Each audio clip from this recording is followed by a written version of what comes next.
Sister Catherine's hands trembled as she watched the new music teacher walk through the convent's ancient wooden doors, her heart pounding so violently she was certain the other nuns could hear it echoing through the stone corridors. The woman before her was nothing like what she had expected when Mother Superior announced they would be hiring someone from outside their sacred walls to teach the orphaned girls. This wasn't supposed to happen. Not here. Not to her. Not after 23 years of devoted service to God. 23 years of suppressing every forbidden thought, every dangerous feeling that threatened to crack the carefully constructed walls of her faith. Elena Martinez moved with a confidence that seemed to illuminate the dim hallways of St. Mary's Convent, her dark hair catching the afternoon sunlight that streamed through the stained glass windows, creating a halo effect that made Catherine's breath catch in her throat in a way that felt both sacred and utterly sinful. The new teacher's eyes were the color of warm honey,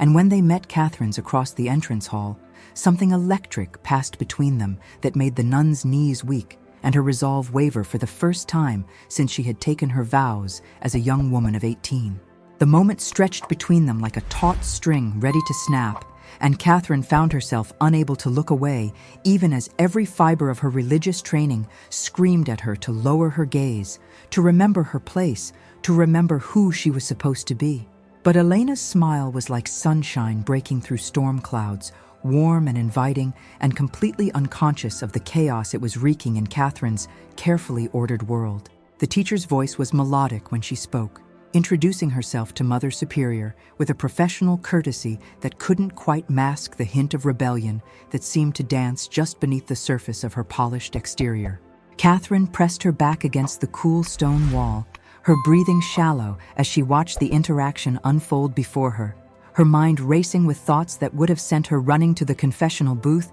if she had possessed even an ounce of the strength that had once defined her spiritual life. Elena wore a simple navy dress that hugged her curves in a way that was modest, yet somehow provocative, and Catherine found herself memorizing every detail, from the way the fabric moved when she gestured to the silver bracelet that caught the light on her wrist. This was dangerous territory, uncharted and terrifying, and Catherine knew with absolute certainty that her life was about to change in ways she couldn't even begin to comprehend. The convent had always been her sanctuary, a place where she had found peace after a childhood marked by confusion and questions she hadn't known how to ask. She had come here seeking answers about her purpose, about the strange feelings that had plagued her during her teenage years, feelings that made her different from the other girls who giggled about boys and marriage and futures filled with children and domestic happiness. The religious life had offered her structure, meaning a way to channel what she had believed were simply the restless energies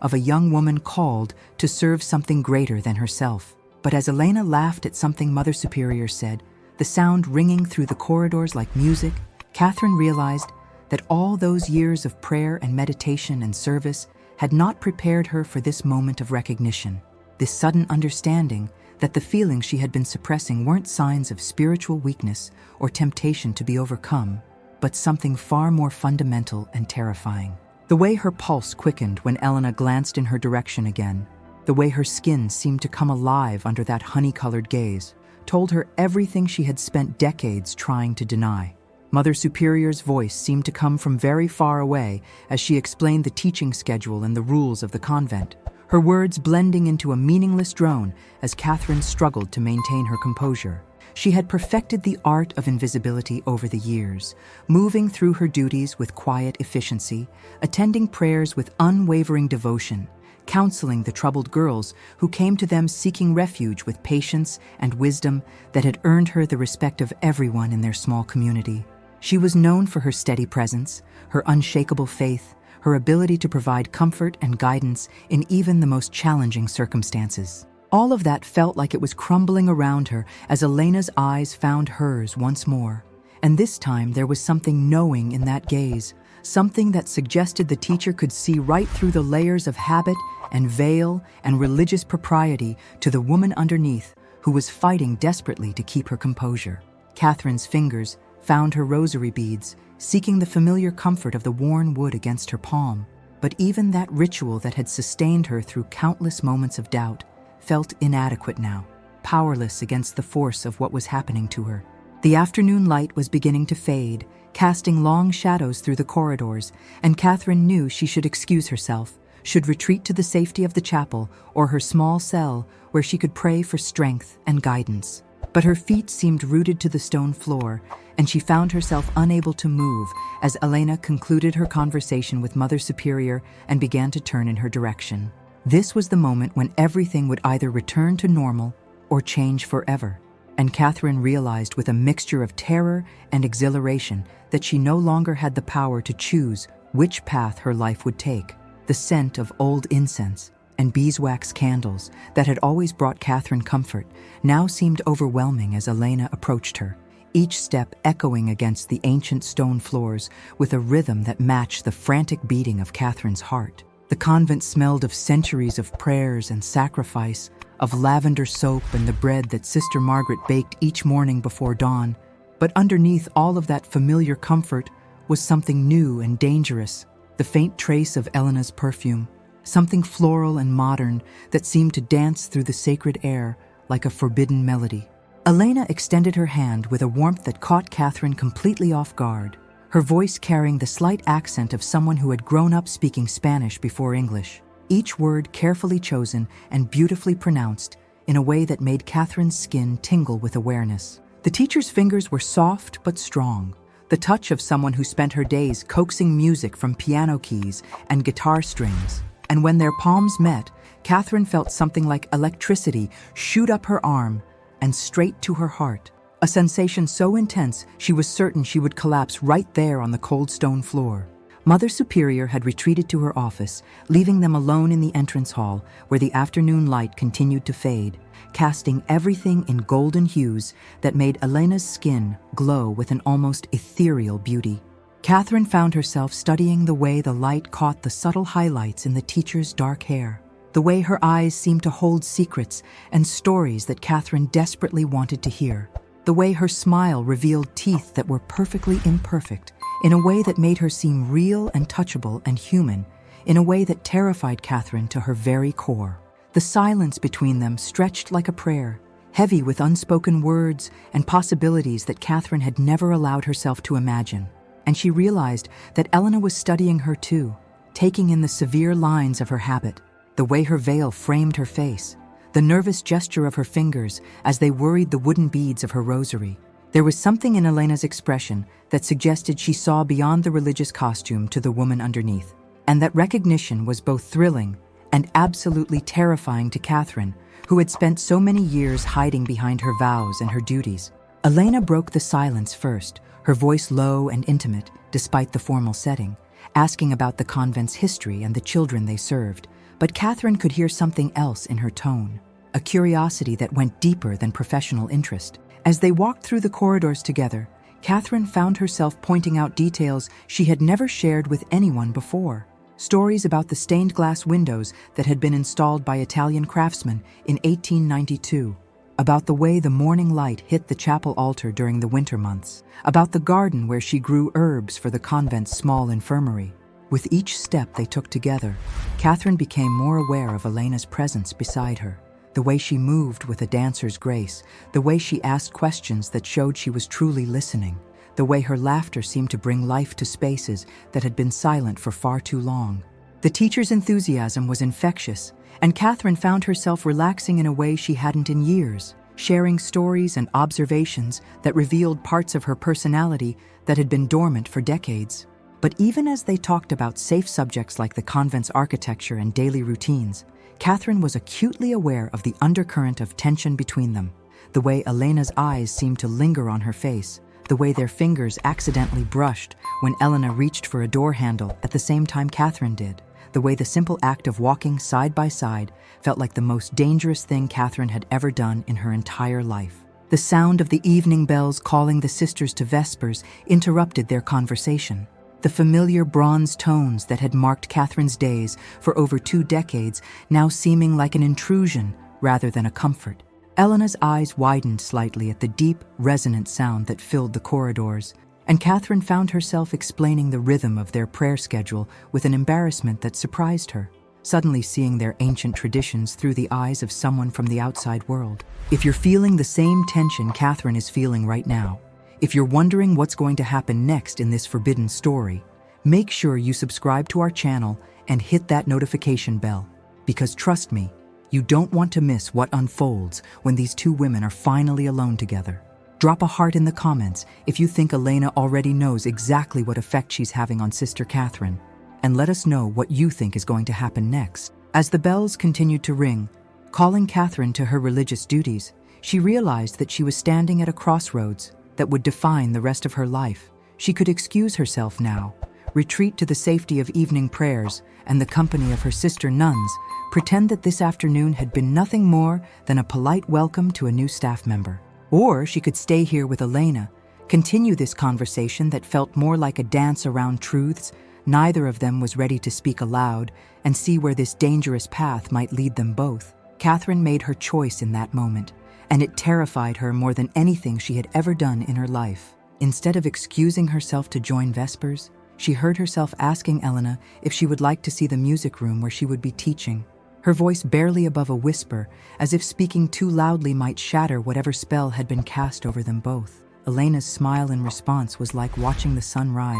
brilliant and warming and impossible to look away from, and Catherine knew with absolute certainty that she was walking directly into the flames of her own destruction. The music room was located in the oldest part of the convent, accessed through a narrow corridor lined with portraits of long-dead abbesses whose painted eyes seemed to follow their every step with disapproving gazes that made Catherine's skin crawl with guilt and anticipation. The heavy wooden door creaked as she pushed it open, revealing a space that hadn't been used for its intended purpose in nearly 5 years. Not since old Sister Bernadine had passed away and taken with her the last remnants of joy and creativity that had once filled these walls with sound and laughter. Dust motes danced in the fading light that streamed through tall windows, and Catherine found herself apologizing for the state of the room even as she moved to open those windows, letting in the evening air that carried the scent of jasmine from the convent garden.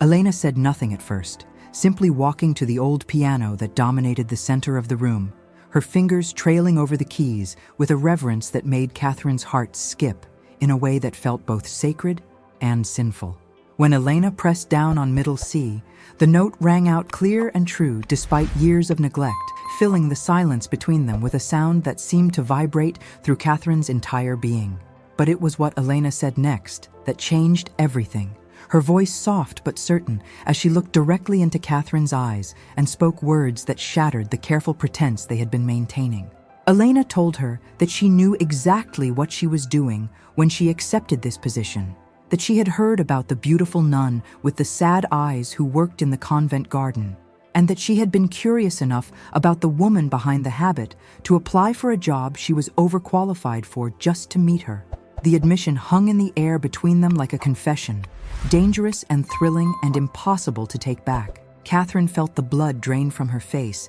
as the implications of Elena's words sank in, her mind racing with questions about who could have spoken about her, about what Elena had been told, about how long she had been thinking about this meeting that Catherine had believed was nothing more than coincidence. The teacher stepped closer, close enough that Catherine could see the gold flecks in her honey-colored eyes, close enough to smell her perfume mixed with something else, something that might have been nervousness or excitement or the same dangerous energy that was coursing through Catherine's own veins. Elena reached out then, her fingers barely grazing the edge of Catherine's veil, not quite touching but close enough that Catherine could feel the warmth radiating from her skin, and when she spoke again, her voice was barely audible, asking if Catherine had ever wondered what it would be like to be touched by someone who understood the hunger she had been carrying all these years. The question hit Catherine like a physical blow, knocking the breath from her lungs and making her knees weak with the force of recognition and desire and terror all rolled into one overwhelming wave of sensation. The sound of footsteps in the corridor outside broke the spell, heavy and purposeful in a way that made both women freeze with panic, and Catherine realized that someone was coming to look for her, probably Sister Anne, who always worried when Catherine missed evening prayers without explanation. Elena stepped back quickly, her face flushed, but her composure intact in a way that made Catherine both admire and resent her self-control. And when the door opened to reveal Sister Anne's concerned face, Catherine somehow managed to introduce Elena as their new music teacher with a steadiness that belied the chaos raging inside her heart. Sister Anne's presence was like cold water thrown over a fire, bringing Catherine crashing back to reality, and the magnitude of what had almost happened in this dusty room where the very air seemed to vibrate with possibilities that could destroy everything she had built over the past 2 decades. As Elena made polite conversation about her teaching plans and Sister Anne fretted about Catherine missing prayers, Catherine found herself studying both women and realizing how different they were. How Sister Anne's devotion was pure and uncomplicated in a way that Catherine's had never been, even before Elena arrived to complicate everything further. When Sister Anne finally left them alone again, the spell between Catherine and Elena seemed broken, replaced by an awkwardness that felt almost worse than the tension that had preceded it. Elena gathered her things with professional efficiency, speaking about lesson plans and schedules in a voice that gave no hint of the intimate conversation they had shared just minutes before. And Catherine found herself wondering if she had imagined the whole thing, if her desperate loneliness had conjured confessions and connections that existed only in her own fevered imagination. But as Elena reached the door, she turned back one final time, her hand on the old brass handle, and the look she gave Catherine was so filled with promise and challenge and barely contained desire that Catherine felt her carefully constructed world shift on its axis once again. Elena's final words were simple but devastating, a quiet observation that Catherine would spend the rest of the night turning over in her mind like a prayer, wondering if it was a threat or a promise, or perhaps both at the same time. 3 days passed like a fever dream, with Catherine moving through her daily routines like a ghost haunting her own life, her mind consumed by Elena's parting words that echoed through every prayer, every meal, every moment of silence in between. Elena had whispered that she would be back Thursday evening after the children's dinner to prepare the music room, and that if Catherine wanted to understand what she had been running from all these years, she knew where to find her. The invitation was barely veiled, dangerous beyond measure, and Catherine found herself both dreading and anticipating Thursday evening with an intensity that made her hands shake during morning mass. When Thursday arrived, Catherine made it through dinner service in the orphanage dining hall by sheer force of will, watching Elena interact with the children with a warmth and patience that made Catherine's heart ache with longing and terror in equal measure. The teacher had barely acknowledged her presence during the meal, maintaining perfect professional distance that somehow felt more intimate than any conversation they had shared, and Catherine realized that Elena was giving her space to make her own choice without pressure or manipulation, a consideration that made the decision even more agonizing. As evening prayers concluded and the convent settled into its nighttime rhythm, Catherine found herself standing in her small cell, staring at her reflection in the tiny mirror above her wash basin, seeing a stranger looking back at her with wild eyes and flushed cheeks that betrayed every forbidden thought racing through her mind. She had spent 23 years perfecting the art of self-denial, of channeling every human desire into service to God and others, but Elena's presence had awakened something in her that felt too powerful to contain, too fundamental to her nature to continue suppressing without losing herself entirely. The corridors were dark and silent as Catherine made her way toward the music room, her bare feet making no sound against the cold stone floors, her heart pounding so loudly she was certain it would wake the entire convent. She had left her veil in her cell, her dark hair hanging loose around her shoulders, for the first time in decades, feeling both liberated and terrifyingly exposed as she moved through shadows that seemed to whisper warnings and encouragements in equal measure. The music room door was slightly ajar, warm light spilling into the corridor, along with the sound of Elena's voice, humming a melody that Catherine didn't recognize, but that seemed to resonate in her bones with its haunting beauty. Catherine stood frozen in the doorway for a moment that felt like eternity, watching Elena organize sheet music by lamplight, her movements graceful and unconscious, her dark hair catching the golden glow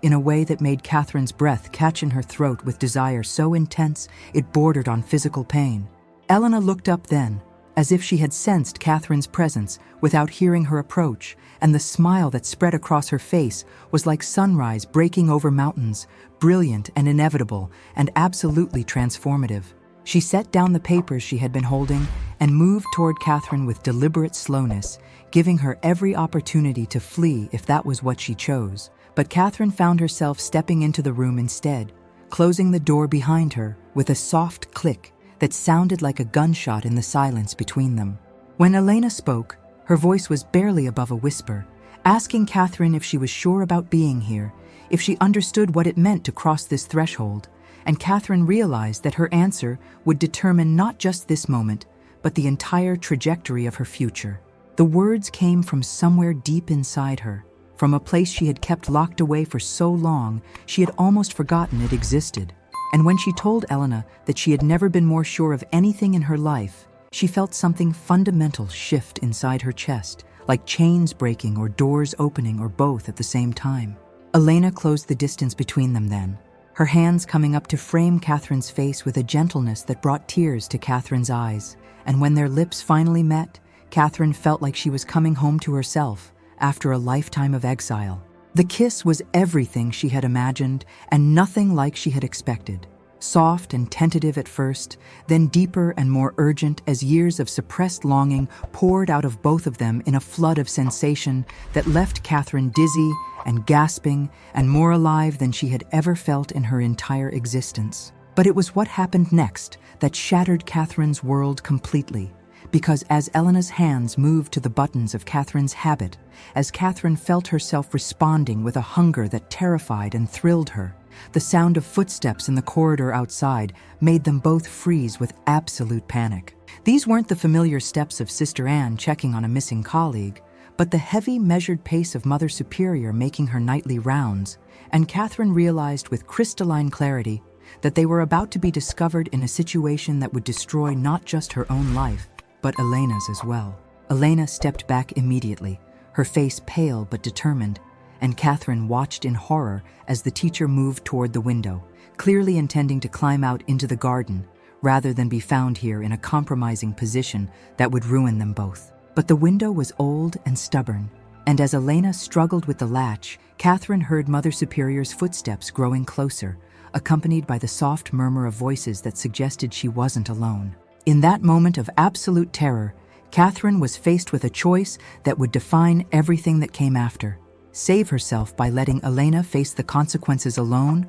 or step forward and claim her share of whatever punishment awaited them both. Catherine stepped forward without hesitation, her hand covering Elena's on the stubborn window latch, and in that moment, she felt something click into place inside her chest that had nothing to do with the old brass mechanism and everything to do with, finally, after 23 years of hiding, choosing love over fear. She looked into Elena's eyes and saw her own terror reflected there, but also something else, something that looked like pride and gratitude and the kind of love that makes people willing to face impossible odds together. When the footsteps stopped directly outside their door, Catherine squeezed Elena's hand and whispered that whatever happened next, she was glad they had found each other, even if it was only for these few stolen moments. The door opened to reveal not just Mother Superior, but also Father Martinez, the elderly priest who served as the convent's confessor, and behind them Sister Anne, with a face full of concern